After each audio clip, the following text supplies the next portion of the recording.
ég ætla að bjóða sérstaklega velkomna þá sem eru með okkur í netútsendingunni sem vonandi heyra vel í mér. Fyrir hönd Reykjavíkurleikana, Íþróttabandalags Reykjavíkur, E-sal Íþróttamiðstöðvarinnar og Háskólans í Reykjavík. Þá langar mig að bjóða okkur velkomin á Hádegisfyrirlestur sem fjallar íþróttir og börn á erlendum uppruna. Ég heiti Auðringa og kem frá Ungmennafélag og ætla að bjóða ykkur velkomin og sérstaklega hana Solveigu. Velkommen Solveig. Vi glæder os vældig til at høre, hvad du har at sige her i dag. Það náttúrulega frábær meðmæli að fyrir nefnendur Solveigar séu mættir i salen. Vi specielt glade for, at vi har nogle af dine tidligere elever her i salen. Det betyder, at det noget nyttigt, det du har at sige. Så vi glæder os, og vi siger velkommen. Vi ætlum að hafa þetta þannig að Solveig fyrir gegnum fyrirlesturinn sinn og svo söfnum við saman í spurningar í lokin, þannig endilega punktið hjá ykkur ef þeir eru með einhverjar góðar, stórar og litlar spurningar og að öðru leyti þá segi ég gangi vel. Lykke til, vær så god. Thank you. Thank you and thanks for the introduction. I guess I didn't understand much of it, but thank you anyway. Happy to see you all here. Happy to see former students. Good to see that they're integrated in Icelandic sport, which was the intention in the first place. So thank you for having me. My name is Solveig Straume. I work at Molde University College on the west coast of Norway. And maybe you said it already, but this week I'm on an staff exchange with Reykjavík University. So I'm happy to be here. So today I'm going to present to you a project basically that we done for the Norwegian Football Association. And it's about refugee inclusion in sports. I have heard from different people that the amount of refugees, people with refugee status is not very big in Iceland. That you have immigrants, and I understand when talking to you that you experience much of the same issues and challenges that the sport clubs in our study do with that specific refugee group. So I will just present the findings from this study, and then I'm sure that you can relate to much of it, although it's slightly different, the groups that we're talking about. Okay? And then you probably said that I will present and then we'll have questions at the end. Okay, so the background for this specific study was that the Football Association of Norway were funded by UEFA. Are there anybody from the Football Association here, or football clubs? Yeah? Yeah, I was planning to ask, who of you are representing clubs? Sports clubs? Yeah? And then we have some federations as well? Good. And then we have the Sports Federation, and then there are other organizations then, I guess. Okay, good. So the Football Association got money from UEFA, the Hat-Trick Fund, to look at ways in which Norwegian clubs are working with inclusion of refugees in sports or in football. And it was a two-way project in a way. It was refugees, and it was also another topic which is very hot, at least in Norway nowadays, the inclusion of children and youth from economically challenged families. I don't know if this is also an issue here in Iceland, but in Norway this is a very current thing that we talk a lot about. How do we do this in clubs? And the purpose was to offer insight on how clubs are working. What are they doing? The clubs that are working well with inclusion, what are they doing? And what are their tips to other clubs? And then we developed this, it's very difficult to see from the back, but we developed this handbook for clubs that wanted to work with inclusion. What are the tips from the clubs that actually do this well? So they looked at, or we wanted to look at good practices.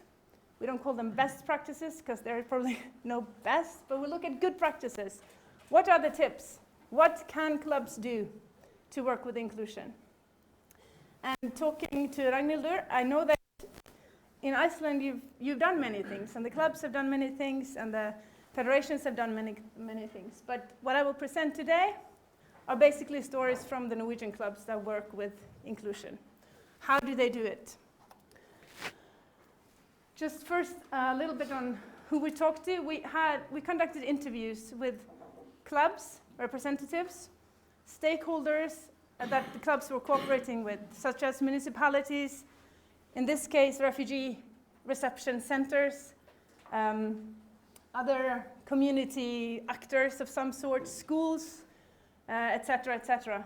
And from there, we developed a questionnaire that we sent to all Norwegian football clubs.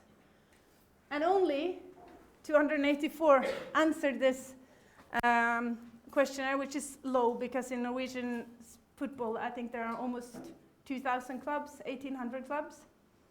But still, the ones that did reply, they showed us what their challenges are and what the people that are, or the clubs are actually working on this. What do they find to be the challenges and the solutions?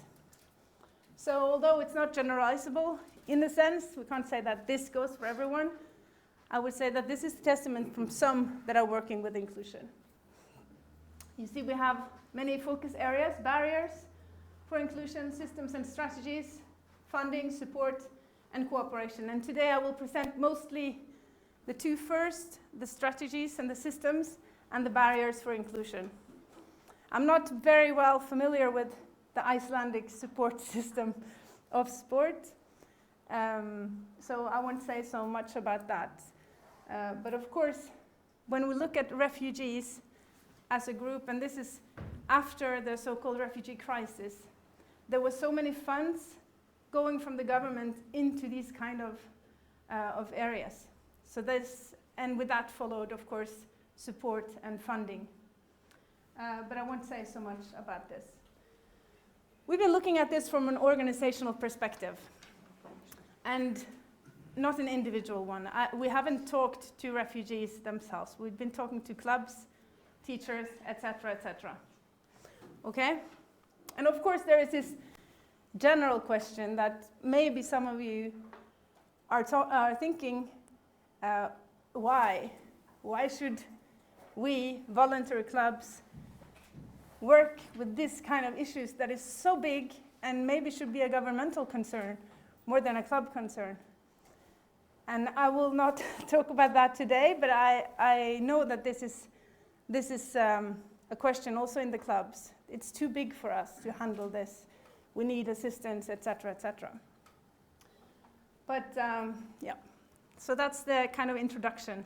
So if we begin with the barriers, and I think many of these are familiar to you, we set up this this illustration to show an athlete of some kind, footballer, of course, since it was for the Football Association, and what kind of barriers this person sometimes, not always, are meeting when he or she should be included in sports. And I don't know, can you read at the back? It's very, okay, you've got good eyes. So, but I will go into each of these specifically. But I think there are two key points that I want to make at the very beginning and that I will return to.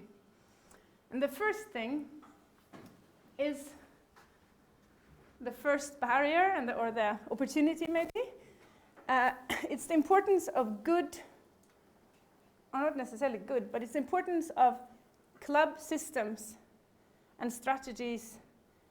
It should be important, if it's important for clubs to do or work with inclusion, then you get to do a lot. I'll talk more about that in the next slide, but that is very evident of the clubs in our study that actually do a lot. For them, it's in their bone marrow. It's in what they do. We want to be an including club. And of course, you can see that many of these clubs, they are located in areas where they don't really have an option. If they're located in a small community with a refugee reception center, then this is a big part of the small community, and we need to cooperate here. These kids, they're part of our recruiting kind of group.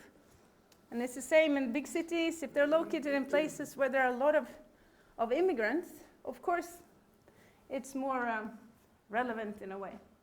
So that's the first thing. I will come back to that. And the second thing I think is very important is to include parents. as we talked about also, Ragnhildur, the children are not the challenge usually, but the parents are often hard to reach. I think those two things are important. So, when we ask the clubs, to what degree do you experience that your club is a place where everyone is included, regardless of different things such as gender, ethnicity, religion, etc.? Most clubs said yes, to a high degree. We want to be an inclusive club. We want to include everyone. And when we talk about inclusion, we don't specifically talk about refugees. We talk about disabled. We talk about gender. We talk about, inclusion is not excluded to mean refugees or immigrants, for that matter. But we see that they were less involved in maybe to specifically work with refugee inclusion for various reasons. And also, although they were concerned with inclusion of refugees, there were very often no clear strategies on how to kind of communicate this in the club. So a very important finding I think we found is those clubs that did well or worked well with inclusion, as I said, it was in football they call it the DNA of the club. I don't know if you use the same term, at least in Norwegian football, in the club's DNA to work with inclusion.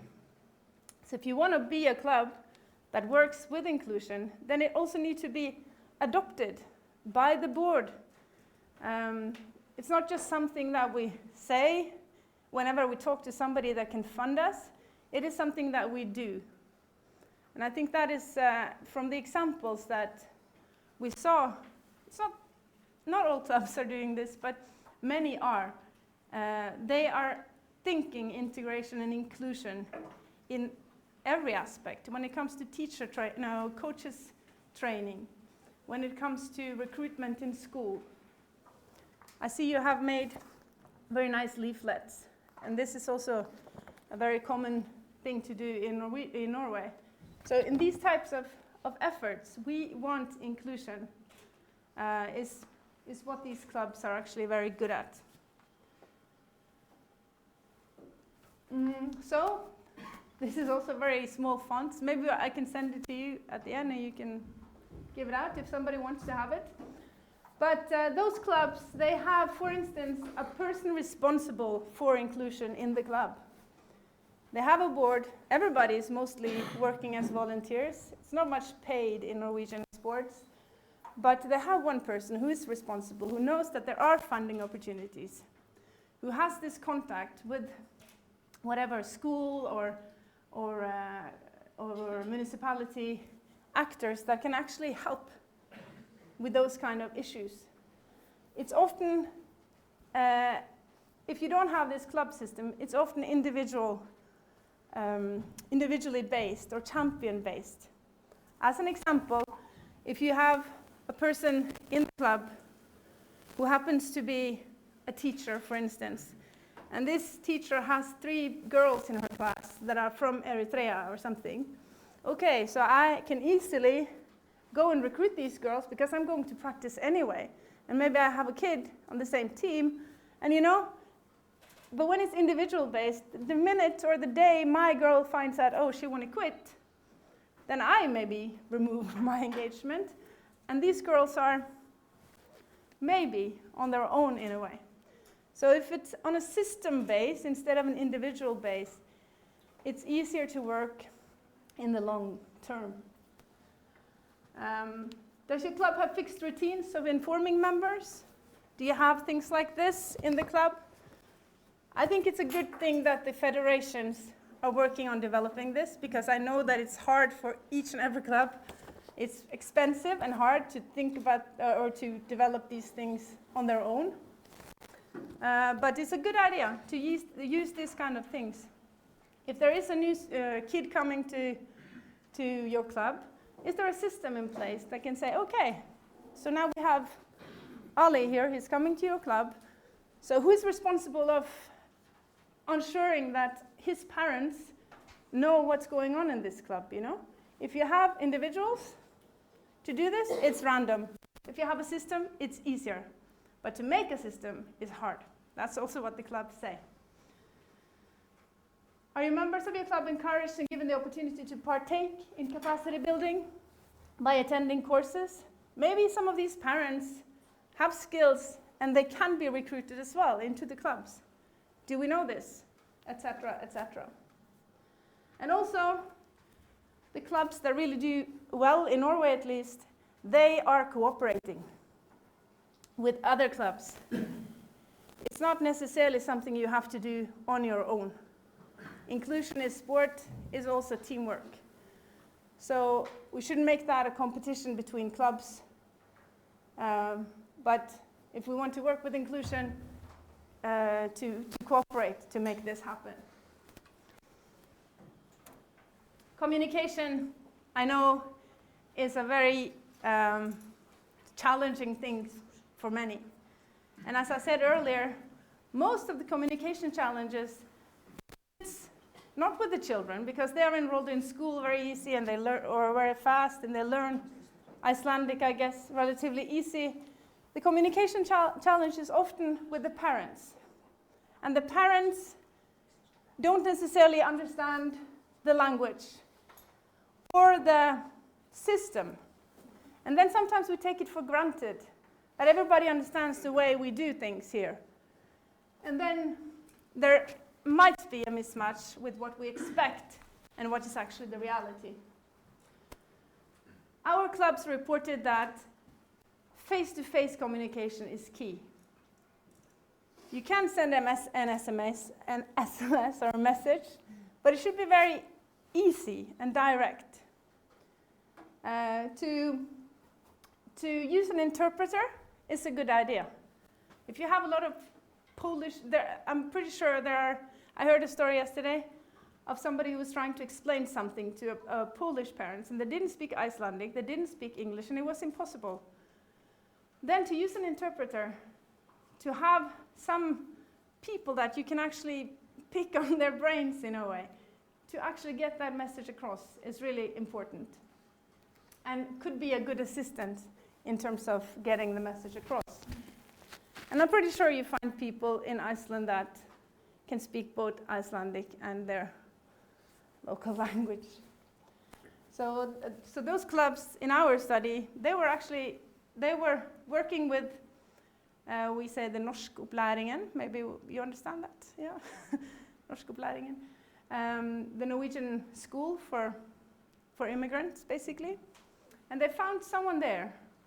And maybe they even did it on a voluntary basis, but as a part of a cooperation with a Norwegian school for adults.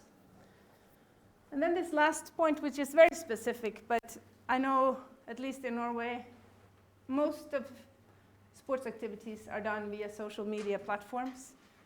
And we expect everybody to have that and be online. And for many reasons, some people are not online, and especially this is when we talk about refugees. Some are living on hidden addresses, some are coming from situations that we can't even imagine. So if all the information is given on these platforms that we think are the right ones, then some might miss out. And it's not necessarily, it's not good. Okay. And essentially, we're talking about inclusion of parents, because that is what our clubs, at least, say it's the biggest challenge, to bring the parents on board. As I said, children, they're not the challenge. The parents are. And people coming to Norway, and probably also Iceland, they don't know necessarily how we run sports. In Norwegian sports, I think it's slightly different from Icelandic sport, but it's run on a voluntary basis, more or less. You have paid coaches, right? We don't. So it's volunteers. Sometimes we pay them when they're on a higher level. But it's often parents that work as volunteers in some manner. And to understand that way of organizing sport just like that, it's It's not fair to expect that. And that's why these kind of things are important or can be important. So there is a cultural barrier in a way to understand the way of organizing sport, to understand like the compulsory attendance in a way that as a parent you have to be involved in a way.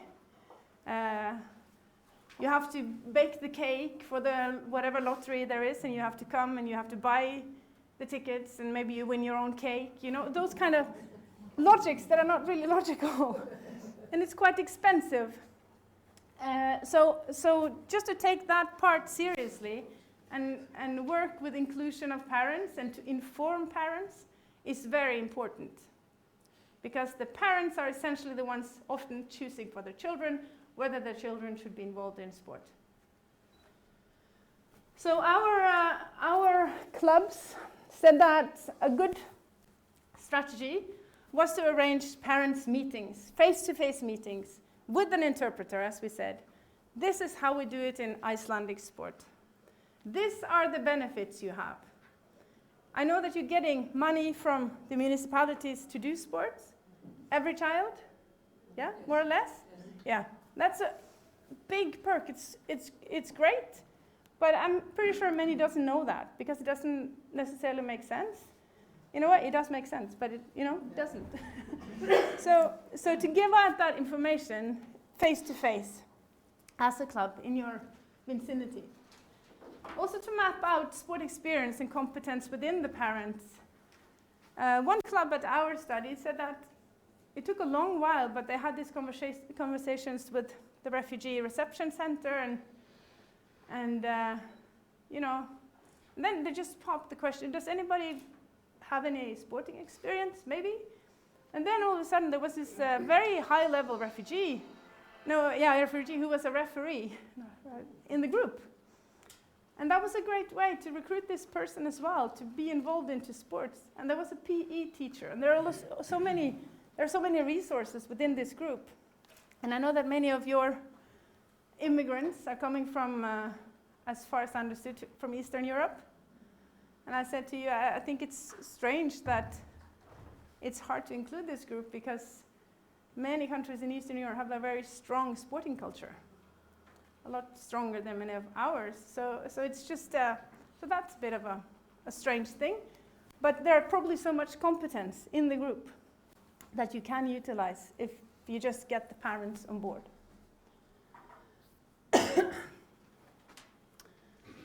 This is also, I understand, a challenge in Iceland to involve the girls.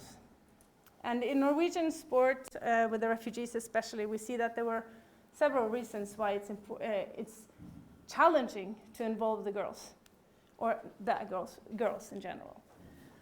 And for many reasons, we can say cultural, we can say religious, we can say safety reasons. We can say, I think the main reason was the financial reason. Many of the refugees that were coming to Norway in our kind of, in this, this era in a way, they come from countries where they have many children. Or countries, that's very generalizable, but they come from countries and families with many children.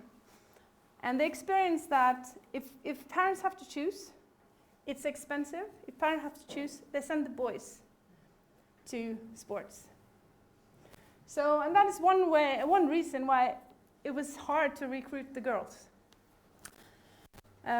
Also, I won't say there are so many, when I talked to them, it's not like so many safety reasons, because especially the refugees say safety. We've been fleeing from war. Coming to Molde, for instance, is very safe. I'm not concerned about safety. But still, the clubs perceive this to be an issue. So many clubs were using that as a reason that safety was an issue here. But what they say is, and this has also got to do with safety, because you're coming to a different community, you don't understand how things are are. What are sports? So to communicate to parents, because this is again a parent issue, communicate very clearly what are our values, what are our goals. And that can be very practical and rules. When we go to a tournament, we have girls sleeping separately. I guess you do that in Iceland too, I don't know. Girls sleep in their own rooms or whatever, not together with the boys, not together with the coaches, whatever. So these are the rules of our club. Food. In Norway we eat a lot of hot dogs, you guys know that. But you don't have to eat pork to be in our club. We take these restrictions, we take these concerns seriously. Those kind of issues were raised as important for those clubs. We just need to, it's very easy and it's very specific in a way, but it's important for a parent because it's got to do with safety and the feeling of my girl going to safe or an environment that I approve of in a way. Also in terms of alcohol, if we don't touch alcohol, I don't want to send my kid to a tournament where I know there's a lot of drinking going on. This is our rules in our club. These are our values. We don't do this or we do this or whatever. So I think those guidelines were important for the clubs. I don't know if this applies in Icelandic sports, but it did absolutely apply in our study. When there are religious concerns, some don't want their girls to be coached by a man or to have their girls looked at during practice. And to take those concerns seriously, or at least to kind of see whether you could meet those concerns. And it was especially important for clubs that were in areas where there were many refugees or many immigrants with these kind of backgrounds. So it's important to take these things seriously. And another thing that was very important in relation to the girls is to focus on grassroots perspectives. Health and social benefits was considered an important focus. And this is also previous studies from Norway, at least, in terms of girls, to focus on health and benefits. And it's not just for refugee girls in this case, it's also for Norwegian girls and others. I don't know when you experience dropouts in Icelandic sport. In Norway, we see that from around 13, 14, 15. And people are moving away from the organized competitive sports very often. So to focus on health and social benefits of being in sports were considered important. Another thing that the clubs, and that was actually one of the most important things for the coaches when we discussed this, and I think this is a bit because the coaches want to make practices on the level so that we can kind of become better.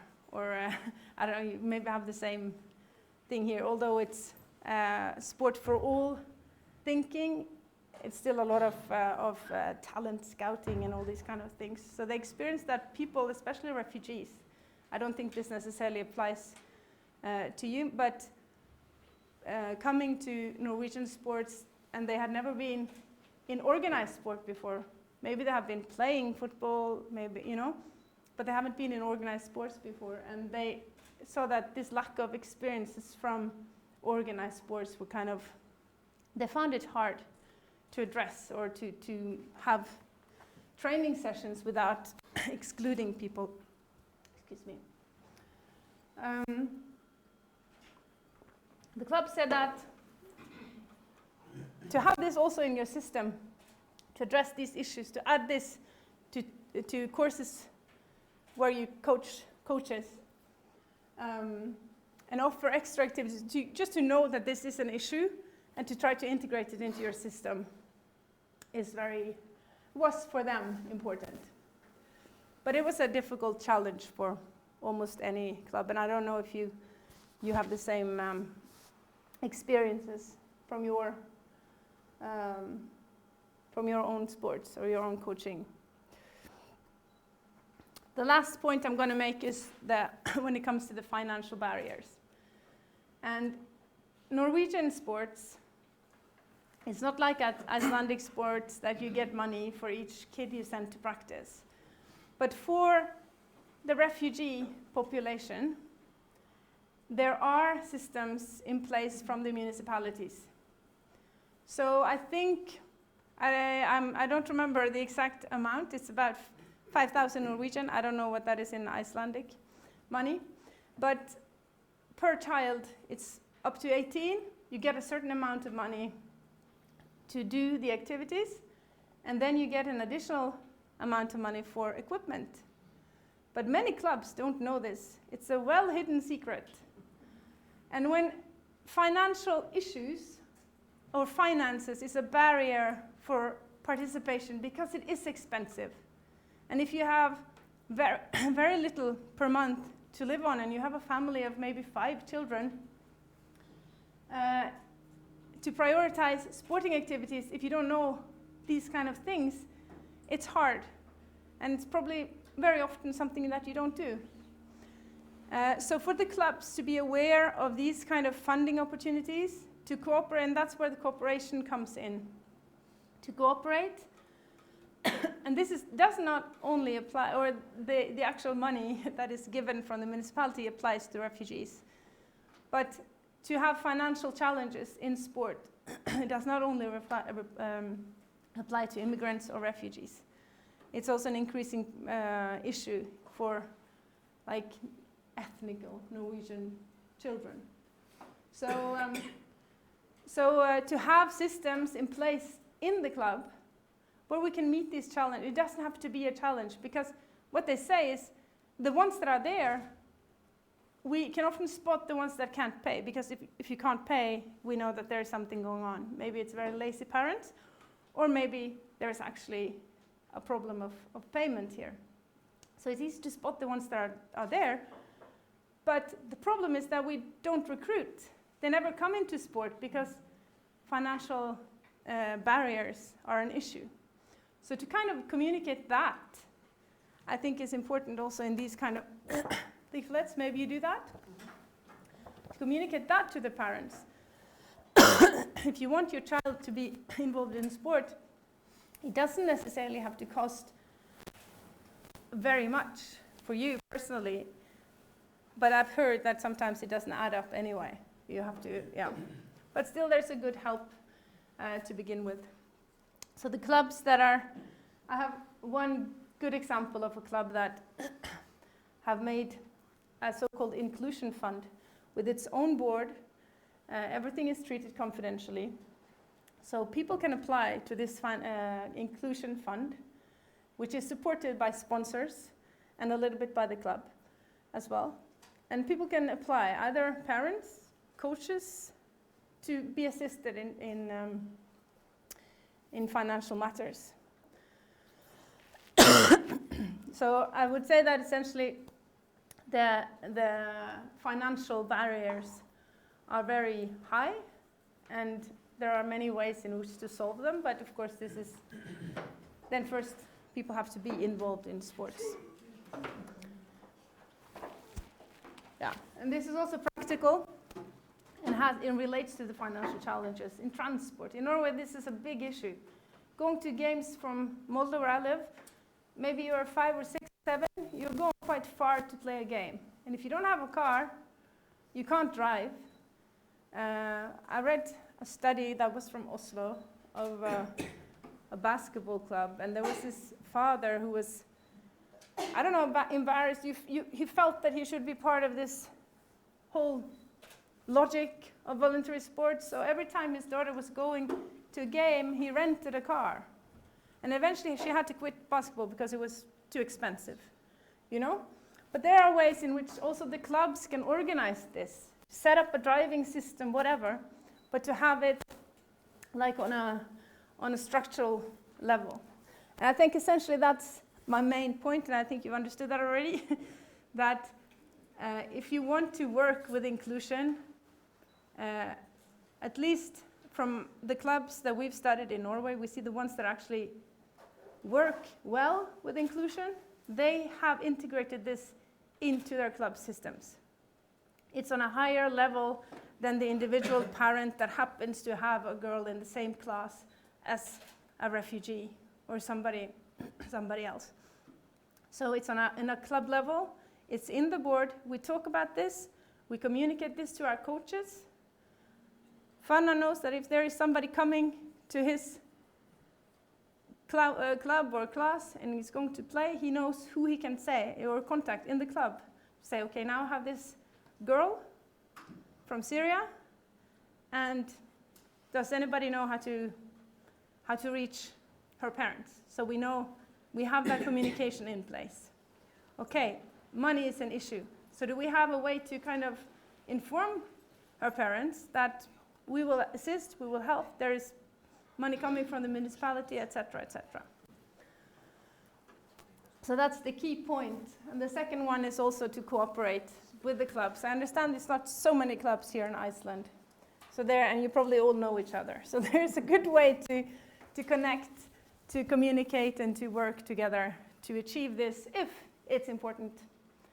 And that's the big if at the end, because that's up to, I guess, each and every club to decide whether you want to be an inclusive or including club. Okay, thank you for the attention.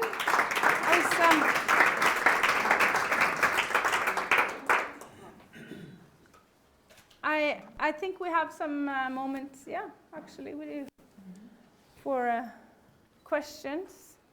Fyrirkomulagið er bara með þeim hætti að sá sem við spyrja, hann þarf að fá þetta tæki til sín þannig að það heyrist í útsendingunni. Þannig að nú megið þið slást að byrja og við erum komið með fyrstu spurningu. Það væri fínt að kynna sig líka og bera svo spurningu. Yeah, thank you for your presentation. It was very interesting. My name is Dora, and I'm a political representative, and I'm a member of the Sport Council for the city. But I've also some personal experience with working with foreign families, both immigrants and refugees. And so my feeling is that, well, you mentioned the participation of the clubs themselves, that they should be as inclusive as possible, obviously, and I see the point in that. But my experience here in Reykjavík was a little bit that even though the information was there were leaflets, there were translations, and so on, the parents still didn't have the information about the possibilities for their child. So I've been wondering about the role of the school, because that's where you can reach the parents. The parents, they come on a parental meeting with the teacher and then often with an interpreter, and that's a very formal meeting and regular. And so I've been wondering, I was wondering whether you have any specific notion or relation, experience from such encounters. Yes. Now I can only speak for the data that we found in our study, of course, and we also talked to schools, and schools solve this differently. Some schools are very, depending a little bit on where the school is compared to where the club premises are, etc., etc. But many schools are working closely with the sport clubs to kind of recruit. But we saw that. I won't say many schools did. I will say many teachers did. And that was because it was an individual kind of, okay, so I'm a teacher here and my son is playing for MFCO or something, and then I can easily send my son's kid to the same team, you know. So there was not so many formal cooperations.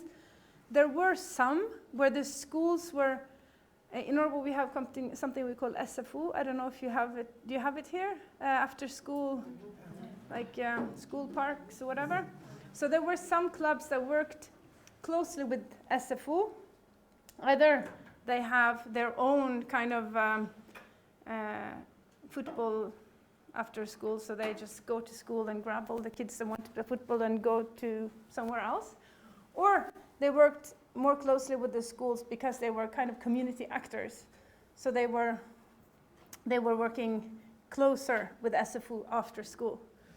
With, for instance, bringing personnel or coaches in to coach the kids or something like that. But I think that and I think it's an important point to cooperate with the schools because all the children are in school, and we know that the teachers' status amongst many parents are high, and the teacher knows your kid. So if the teacher said that, I think, or I would recommend that Solveig starts here and I will give you some information, the word of a teacher weighs often more than the word of whoever else, because the teacher knows the child. So, but of course then again, the school has certain anonymity issues related to, there are so many like formal, what do you say, anonymity? Anonymitet, yeah. So those were some challenges as well. The school can't say so much about who is, yeah. Það samt gaman að bæta því að við höfum alveg dæmið þess hér á Íslandi. E-sal fór á stað með verkefni í fyrra og þar fengu 5 aðildafélög styrk í tengslum við börn af erlendum uppruna og eitt félagi nýtti einmitt styrki sinn til að styrkja tengslin milli skóla og íþróttafélagsins og það var upp á Akranesi með mjög góðum árangri. Og við vitum á mörgum stöðum komast íþróttafélögin inn í skólana með auðveldum og greiðum hætti, en við vitum líka dæmi þess að þau komast ekki inn í skólana. Þannig að við þurfum kannski setja inn í kerfið eins og Solveig segir. En það var spurning hér. Gjörðu svo vel. Ég ætla nú eiginlega bara að tala íslensku þar sem að ég eiginlega að svara þessu sem þú ert að segja. Ég heiti Helgi, kemur frá Leikni í Efra Breiðholti. Það sem það mikill fjöldi af innflytjendum og stærsti hluti í hverjum sem frá efniminni fjölskyldum. Foreldrafundin sem þú varst að tala við gerum það í fyrsta skipti núna bara á mánudaginn og þriðjudaginn. Að þá tókum við hugmynd. Við erum búin að vera í basli að ná þessu börnin og líka stelpur. Við tókum það til og við fengum bara borð og eitthvað og svo sátum við bara 2 hérna og biðum bara og foreldrarnir og með börnin sín. Þarna náðum við einn og einn með krakkan og börnin. Og það rosalega mikilvægt. Og það hefði verið mjög gott, en ég ætla nú að taka með mér einhverja bæklinga, að vera með svona bækling á borðinu, á pólsku og á hellingatungumálum. Og þetta eitthvað sem mjög mikilvægt. Það að ná þeim í skólunum og einn með foreldra á þeim. Og því að þetta sáu þau hvað var í boði, gátu séð okkur, merkin, heilsaði þeim og við náðum einhverjum tengslum við þeim. Og við erum að gera þetta í fyrsta skipti og við munum núna að fara í Fellaskóla sem það voru 2 íslensk börn að byrja í fyrsta bekk. Þannig að þar raun og veru aðalatriðið. Takk fyrir. Sorry for speaking Icelandic. Don't worry, I understood everything. Já, Sabine heiti ég, líka borgarfulltrúi og formaður fjölmenningarráðs. Ég ætla líka að tala á íslensku af því að spurningin eiginlega meira inn í þennan hóp. My question is more to the people here, so Icelandic. Þessar upplýsingar, þýðingar, upplýsingar til foreldra, þetta allt frábært mál og koma þessu út. En ég vil líka benda það sem hún nefndi þarna við að tjekka hvort það væri ekki einhver í þessum foreldrahópi sem hafði kannski eitthvað fram að færa. Við erum alltaf að líta á innflytjendur sem þiggjendur, alltaf svona Oliver Twist að fá eitthvað frá hinum. Við höfum lært það í kynjajafnrétti, það breytist ekkert fyrir en við erum að valdefla konur. Hver með einhvern innflytjenda í stjórn félagsins? Í stjórn foreldrafélagsins. Það það sem myndi breyta öllu. Að hafa tengilið. Það myndi einfalda öll þessi vandamál og valdefla. Íþróttir eru svo geggja tækifæri þar sem við gætum einmitt verið svona á jafningagrundvelli, ekki alltaf top down. Þannig að þetta væri mikilvæg skref og myndi hjálpa. Ég myndum okkur við höfum bara vinnustað það sem bara kallar vinna. Og svo segir kallarnir, já, við erum alveg fyrir jafnrétti, en það bara ekki einu sinni kvennaklósett í húsinu, bara sorry. Við þurfum að hugsa svona.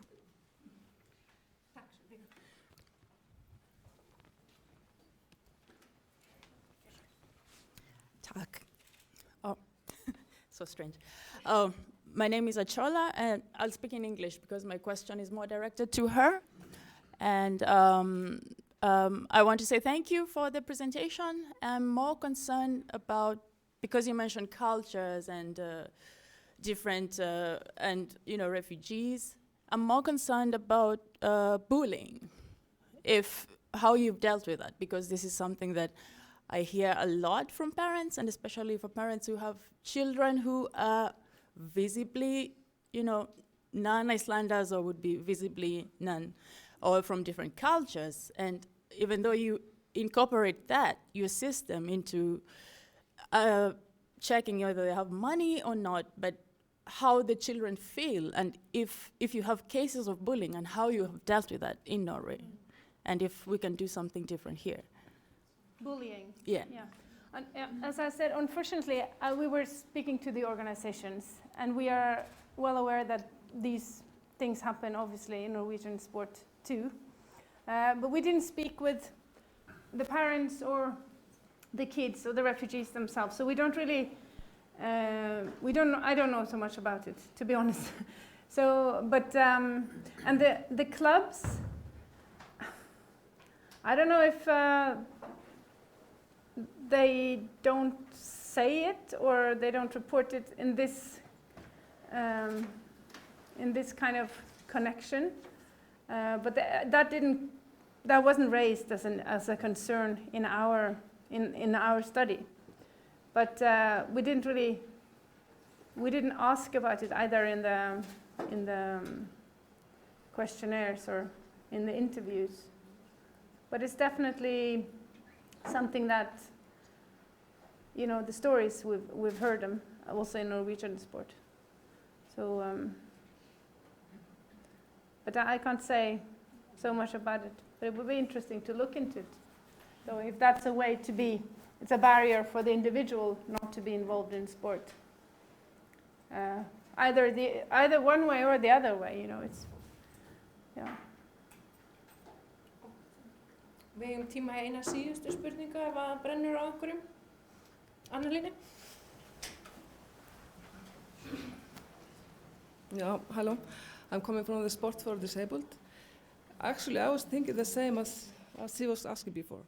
The key issue, if you are having some strategy or plan for how the children feel, and even though it's not in this maybe questions you raised, if this is as in the document of the clubs or the strategy of the preparation for such inclusion, because this is maybe the number one question of all, how the children are feeling. I think it's no need for inclusion if it's just a word. So maybe my question is, has no one raised this question as a number one issue for these kids? Not just to have a coach, but you have people that are taking... Yeah, I understand what you mean. Of course, when people say they want to be an inclusive club, you have certain values in your club, you have certain standards that you want to live up to in your club. And of course, that the children, parents should perceive this to be a positive environment where I feel safe, it's part of it. We didn't specifically ask about bullying, but of course the clubs that want to work with inclusion, this is a big part of a club's value. And I'm pretty sure if I asked you about your club's values, that would be a part of it. But it's one thing to kind of say that you want to do inclusion and all the things that follows with that, and another thing to do it, and to put your money where your mouth is in a way, and actually have a policy. This is our vision, this is our goals, this is our ideals or values, and then we live up to those values. And if that and if that includes, or it's that for every child, usually Norwegian sport is also in the sports association, that every child should feel safe in our sports environments. And yes, but they didn't specifically use the word bullying, but but of course, to feel safe in sports, or to feel like this is a place where you're comfortable. But of course, it's also work that needs to be done, just not just written down, but we actually need to act on it. Við fáum eina örstutta í lokin. Sorry, I have another question. So I've already introduced myself. I want to raise a question and also a comment regarding the cost. Again I want to refer to my own personal experience, because I've contacted both a club here in Reykjavík and in Hafnarfjörður, and it was very heartwarming, because it was a cost issue that there was absolutely no problem at all to accept new participants. But I think because there is this will for the inclusion, and we have the support called frístundakort, but it doesn't cover the whole year for most, for example, for football, and it doesn't cover the tournaments.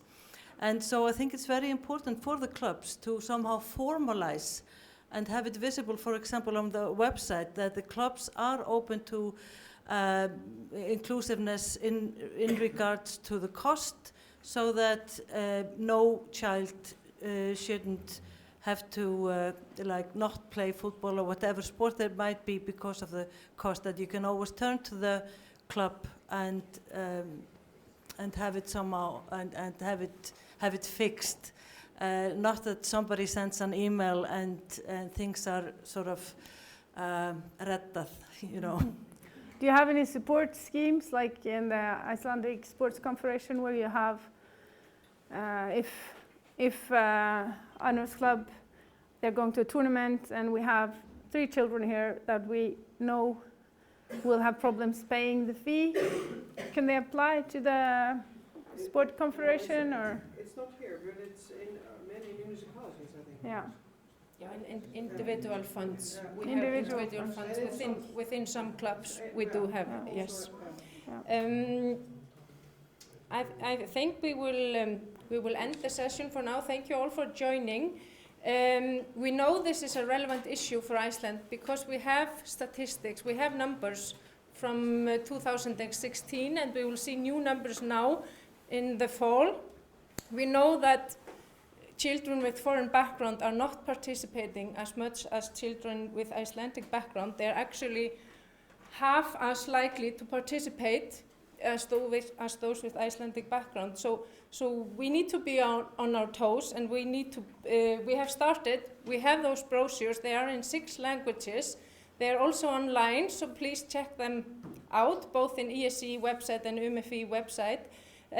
But saying that, we are just getting started, and for me, as a personal experience, it's very good to see for the first time for many years, both today and also last week at the conference in the Reykjavík Games, that we are building some bridges here between the sport clubs and the municipalities, because I've not seen in our meetings before so many people attending from the municipalities and the sports clubs together. So we need to continue, and then we will solve both these issues and other issues that we have ahead of us. So thank you for today, and thank you, Solveig. Thank you.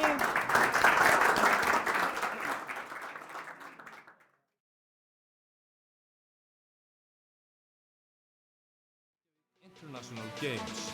I'll be there.